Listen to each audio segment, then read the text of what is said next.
Minuto Bola. Está começando agora mais um programa Minuto Bola, na apresentação de Vitor Junquilho, Daniel Romanelli e Léo Rodrigues. E no programa de hoje nós debateremos sobre os resultados que agitaram a quarta-feira pela 17ª rodada do Brasileirão. Bom, vamos começar aí o nosso programa e vamos passar aí o resultado para vocês aí, ouvinte. Pois é, né? Começando com o Fluminense, que venceu o Figueirense por 3-0 no estádio do Engenhão. Jogando na Arena da Baixada e com uma virada no finalzinho, o Atlético Paranaense derrotou o Cruzeiro por 2-1.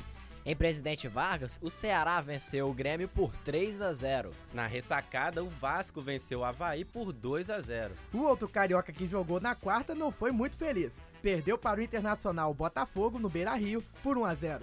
Na Vila Belmiro, o Santos acabou perdendo aí por 3-2 para o Coritiba. E finalizando os jogos desta quarta-feira, no Ipatingão, o Corinthians venceu o Atlético Mineiro por 3-2 e continua na liderança. Pois é, vamos começar agora então nosso papo de hoje falando sobre a vitória do Atlético Paranaense por 2-1 sobre o Cruzeiro. Com essa vitória, o rubro-negro finalmente saiu da zona do rebaixamento e emplacou o quinto jogo sem derrota, sendo 3 triunfos e 2 empates. E essa partida aí foi realizada na Arena da Baixada e foi muito jogada aí pela raça aí do time da casa. Prova disso foi que o gol aí do Kleber Santana, no segundo tempo, saiu aos 44 minutos. Tanta insistência só podia dar nisso, né? Você via ali na partida a raça, do lado do Atlético Paranaense, né, buscando se livrar de uma vez da zona de rebaixamento, que acabou conseguindo com a vitória, e por outro lado a falta de maturidade do Cruzeiro, né? Até fazendo um questionamento, não desmerecendo a vitória do Atlético Paranaense, mas o Cruzeiro ficou muito prejudicado depois que teve um jogador expulso, que foi o Anselmo Ramon. Pois é, né? Na metade do segundo tempo, não foi, Léo? Justamente, e foi uma falta desnecessária no ataque, ele acabou expulso e prejudicou o Cruzeiro. Pois é, que na minha opinião, Léo, não soube segurar o empate, né? Nos momentos em que deveria ter segurado a bola, mantido a posse do jogo, o time da Raposa partia logo pro ataque, partia logo pro contra-ataque, né? Perdia a bola, porque não esperava, os jogadores que partiam para esse contra-ataque não esperavam a ajuda de um parceiro. Joel Santana aí mesmo falou que faltou maturidade para a equipe manter o resultado como estava, no caso o empate. Pois é, né? Algumas pessoas achavam que depois da vitória por 5-0 sobre o Avaí na rodada anterior e quebrar aí uma série de 4 derrotas seguidas, o Cruzeiro fosse reagir, né, nesse campeonato, e não foi isso que aconteceu, pelo menos nessa rodada. O Cruzeiro tá dando mostras aí de que está voltando a ser o time que começou o Campeonato Brasileiro, né? Perdendo mais do que tudo, infelizmente, mas a realidade é essa, né? E voltou a ter essa derrota contra o Atlético Paranaense. Acaba que o time que antes era visto como um dos grandes favoritos ao título pela campanha que fez na Libertadores, agora não passa aí de um 12º colocado com 21 pontos e um mero candidato a disputar a Copa Sul-Americana. Pois é, né? Continua longe da Libertadores, né, Léo? Já o Atlético Paranaense, com a vitória, chegou ao 16º lugar com 16 pontos, posição que vai ser mantida aí no complemento desta rodada, já que o Atlético Mineiro e Santos perderam. Exatamente. Bom, vamos trocar de assunto agora, vamos lá para a ressacada. A reedição aí da semifinal da Copa do Brasil e no final o Vasco aí venceu o Avaí por 2-0 e conseguiu uma grande vitória. E agora o Avaí, né, que enfrenta problemas, atualmente na vice-lanterna e também tem chance ainda de ficar na lanterna nesta rodada. E do jogo, a equipe da Colina deu um baile aí no time havaiano, né? Pois é, Daniel. O Vasco fez uma grande partida e mereceu a vitória, né? Destacaria aí a atuação do volante Rômulo, né? Fez um grande jogo. Outro que também jogou muito bem, na minha opinião, foi o Diego Souza, né? Deixou sua marca aí, né? Fazendo o gol. Porém, o melhor da partida foi o zagueiraço Dedé.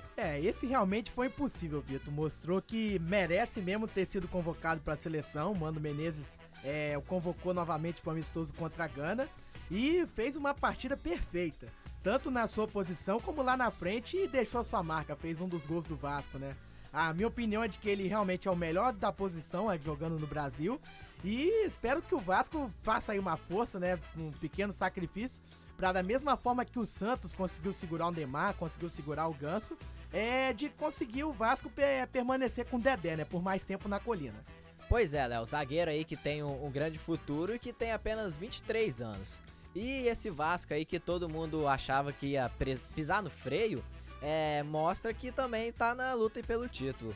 E atualmente aí tá com 33 pontos na terceira posição. Uma coisa que tá surpreendendo a todo mundo, né? Porque depois que o Vasco ganhou a Copa do Brasil, tava muito se falando que o time ia chegar no Campeonato Brasileiro desinteressado, que qualquer posição que o Vasco conseguisse, que não fosse ser rebaixado, seria boa, e que o time ia apenas se preparar pra a disputa da Libertadores, né? Mas aí a coisa mudou completamente e agora o Vasco é um dos favoritos aí a disputar o título, né? E agora então vamos destacar a partida em que os dois times que querem disputar, qualquer time que quiser disputar o título, estava certamente de olhos vidrados nela. E quem viu, eu não tive esse privilégio, deve ter ficado muito satisfeito por ter assistido a um grande jogo. Mas certamente que só os corintianos, mais líderes do que nunca, ficaram satisfeitos com o resultado.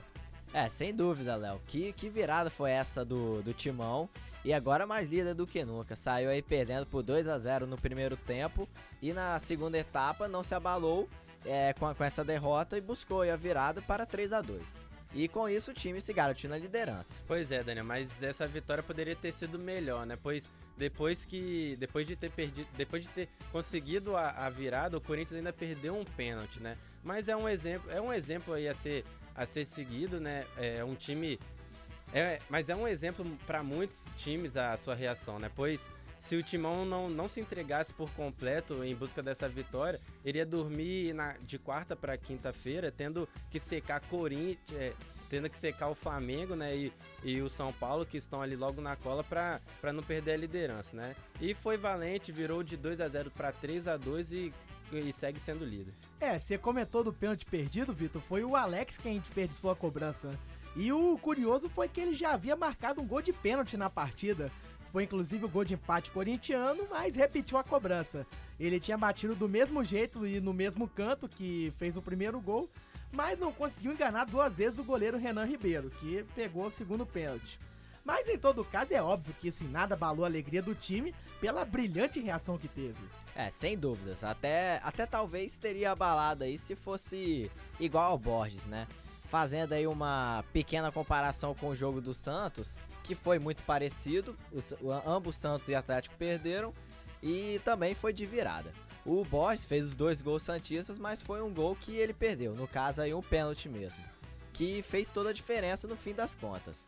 E depois disso o Coxa chegou à virada, ou seja, pelo menos o Alex perdeu o pênalti quando o time já estava ganhando. E sem falar que o Alex já tinha deixado a sua marca de pênalti, como também o Borges já tinha feito 2 gols, né? Enfim, são coisas do futebol em que basta um lance para o jogador ser herói a vilão, né? E os demais gols da partida, Léo?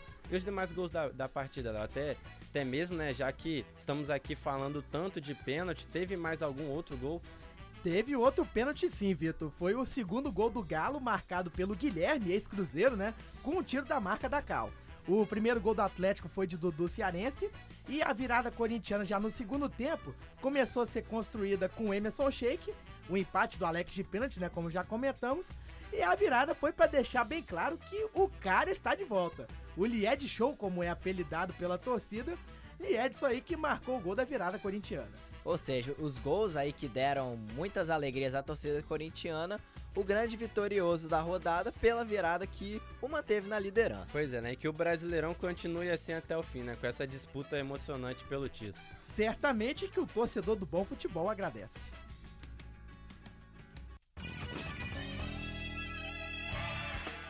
E por aqui fica mais um programa Minuto Bola. Agradecemos a você, ouvinte, por acompanhar mais um podcast do programa. E no programa de amanhã vamos discutir aí sobre os jogos de quinta-feira da 17ª rodada do Brasileirão. Você ouviu o programa Minuto Bola nas companhias de Vitor Junquilho, Daniel Romanelli e Léo Rodrigues. E na gravação de Arnaldo Tavares e orientação e supervisão de Ezio Pessali.